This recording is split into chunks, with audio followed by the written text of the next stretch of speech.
member of parliament n'abali wano neezizaako okwebaza ennyo member of parliament wa Kampala Muhammad Seeku eyawulira olulanga lyaffe omugenzi yakafu najja n'atubeererawo ekiro kyonna paka n'olwaleero nebaza CPS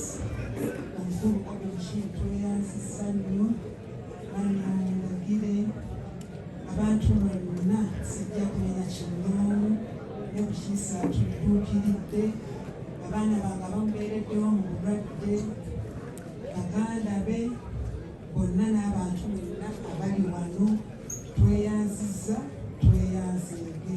tetulina byamaanyi byakwogera ne Mukama abaddizeewo tweyanziza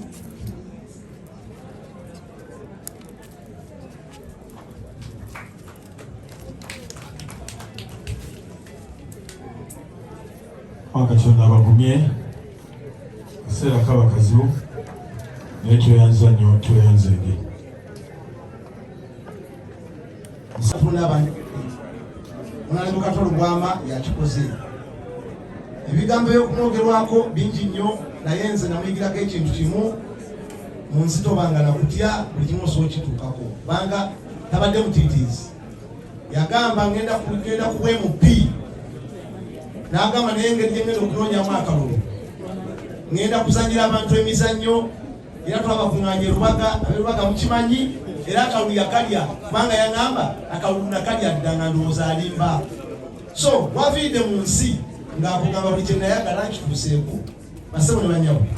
sirina bingi nyo byakwogera ku mukama wange naye abadde mulwanyi mulungi era ataddewo olwanyi olulungi saba Katonda amusaasire amuwuze mirembe mwebale nnyo mwebale